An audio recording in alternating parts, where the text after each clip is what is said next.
ഇന്ന് ഞങ്ങളുടെ മൂന്നാർ യാത്രയുടെ മൂന്നാമത്തെ ദിവസമാണ്. അപ്പോൾ രാവിലെ തന്നെ എല്ലാവരും ഫോണും കുത്തിയൊക്കെ ഇരിപ്പുണ്ട്. ഇന്ന് ഞങ്ങൾക്ക് തിരിച്ച് പോകണം. അപ്പോൾ അതിനു മുമ്പ് ചായ കൊണ്ടുവന്ന് അങ്ങനെ ചായ കുടിച്ചതിന് ശേഷം ഋതു അവിടെ നിന്ന് കളിക്കുകയാണ്. ഞങ്ങളവിടെ നിന്ന് ചായ കുടിക്കുന്നു. അതിനുശേഷം റെഡിയായി. ഇന്നും രാവിലെ ഇഡ്ഡലി സാമ്പാർ ചമ്മന്തിയായിരുന്നു. ഇന്നത്തെ ചമ്മന്തി നല്ലതായിരുന്നു. കഴിഞ്ഞ ദിവസത്തെ ചമ്മന്തി അത്ര പോരായിരുന്നു ഗൈസ്. അങ്ങനെ നമ്മൾ അവിടെ യാത്ര പറഞ്ഞിറങ്ങുകയാണ്. ബാഗൊക്കെ പാക്ക് ചെയ്ത് പുറത്ത് വെച്ചു. അങ്ങനെ ഞങ്ങൾ പോകാൻ റെഡി കൊണ്ട് വച്ചേക്കുവാണ്. അവനോട് അങ്ങനെ ഞങ്ങളുടെ ട്രിപ്പിൻ്റെ മൂന്നാമത്തെ ദിവസമാണ് ഗൈസ്. കഴിഞ്ഞു ഗൈസ്. തിരിച്ച് വീട്ടിലേക്ക് പോവുകയാണ്.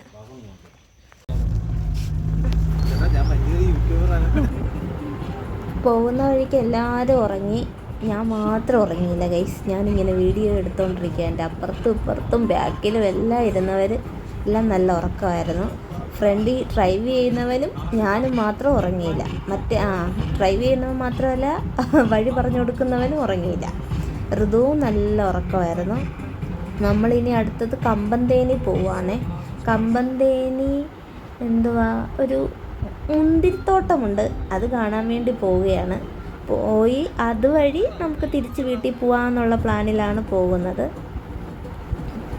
പോകുന്ന വഴി നല്ല രസമായിരുന്നു. വളഞ്ഞും തിരിഞ്ഞും ഒക്കെ ഉള്ളൊരു ഏരിയ. പിന്നെ ഫോറസ്റ്റ് ഏരിയയാണ്. കണ്ടോ, അപ്പുറത്തും ഇപ്പുറത്തും എല്ലാം കാടാണ്. അവിടെ കുരങ്ങന്മാരൊക്കെ ഉണ്ടായിരുന്നു. പക്ഷെ കുരങ്ങനെ വീഡിയോ എടുക്കാൻ വേണ്ടി എനിക്ക് കിട്ടിയില്ല ഗൈസ്. ഞാൻ വീഡിയോ എടുക്കാൻ വന്നപ്പോഴത്തേനും വണ്ടി വിട്ടുപോയി. അതുകൊണ്ട് കുരങ്ങനെ വീഡിയോയിൽ എടുക്കാൻ പറ്റിയില്ല. പക്ഷെ കുരങ്ങനൊക്കെ ഉണ്ടായിരുന്നു. പിന്നെ ഈ തമിഴ്നാട് ഏരിയ ആയതുകൊണ്ട് കുറേ കൃഷിയൊക്കെ ഉണ്ടായിരുന്നു. അതിൻ്റെയൊക്കെ പാടങ്ങളൊക്കെ കാണാൻ നമുക്ക്. എന്തൊക്കെയൊക്കെ അങ്ങ് ദൂരെ അവർ നട്ട് വെച്ചിട്ടുണ്ട്. എന്തോ ഒരു വെള്ളപ്പൂവൊക്കെ പിടിച്ചൊക്കെ ഉണ്ടായിരുന്നു. എന്താണെന്ന് പറയുന്നില്ല. അത് കഴിഞ്ഞ് ഞങ്ങൾ ഫുഡ് കഴിക്കാൻ വേണ്ടി ഇറങ്ങി. ഈ ഫുഡ് കഴിച്ച് അതിൻ്റെ തൊട്ടപ്പുറത്ത് തന്നെയാണ് മുന്തിരിപ്പാടം. അപ്പം ഫുഡ് കഴിച്ച് കഴിഞ്ഞതിന് ശേഷം ഋതു അവിടെ തൊട്ടടുത്ത് ഒരു പാർക്ക് കണക്ക് സെറ്റപ്പ് ഉണ്ടായിരുന്നു. അവിടെ അവൻ്റെ കളിയായിരുന്നു.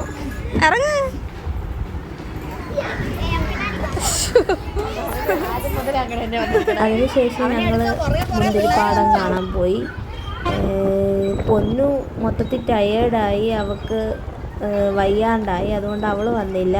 ഞങ്ങൾ 2 ഫാമിലി മാത്രമേ പോയുള്ളൂ. പിന്നെ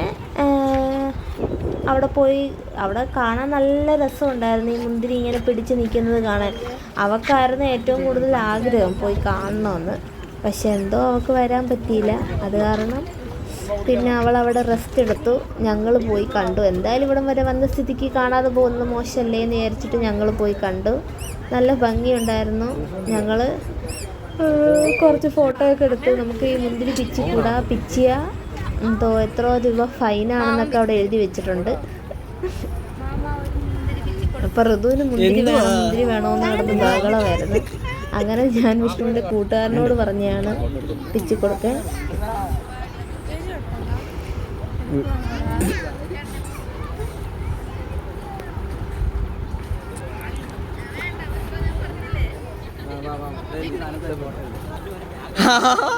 എടാ സോമ, നീ എവിടുന്ന് വന്ന്?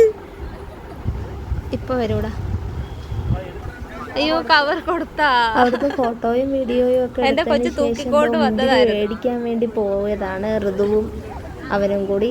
ഋതു തൂക്കി പിടിച്ചുകൊണ്ട് വരുന്നുണ്ടായിരുന്നു അങ്ങ് ദൂരെന്ന്. അത് വീഡിയോ എടുക്കാനായിരുന്നു എൻ്റെ ശ്രമം. പക്ഷെ നടന്നില്ല ഗൈസ്.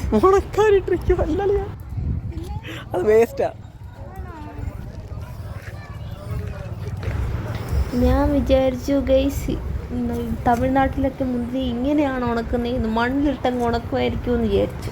തെറ്റിദ്ധരിച്ചു.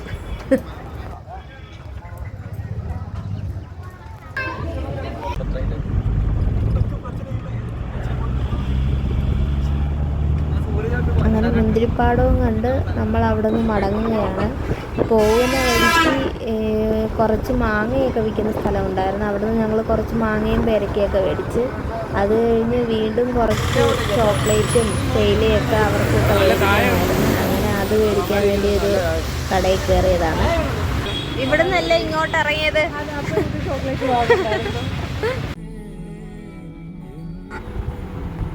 അങ്ങനെ അതും വാങ്ങിച്ചതിന് ശേഷം നമ്മൾ തിരിച്ച് മടങ്ങുകയാണ്. മടങ്ങുന്ന വഴിക്ക് മഴ പെയ്തു, ചാറുന്നുണ്ടായിരുന്നു. അത് കഴിഞ്ഞ് പിന്നെ നല്ല മഴയായി.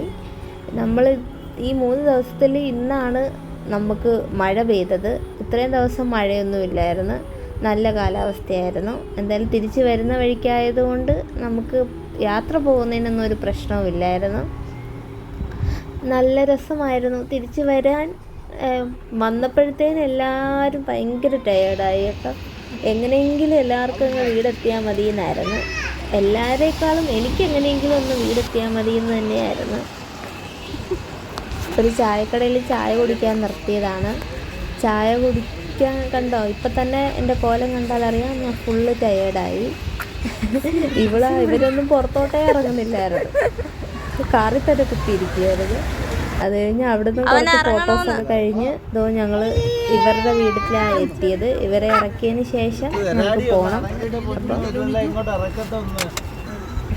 അപ്പം അവരുടെ സാധനങ്ങളൊക്കെ പിറക്കി അവരിറങ്ങുകയാണ്. അങ്ങനെ ടാറ്റ ബൈ ബൈ പറഞ്ഞ് ഞങ്ങൾ മടങ്ങി. ബാക്കിയുള്ളവരുടെ വീട്ടിലെത്തിയതൊന്നും വീഡിയോ എടുത്തില്ല ഗൈസ്. അപ്പോൾ ഇത്രയേ ഉള്ളൂ ഇന്നത്തെ വീഡിയോ. Tata bye bye.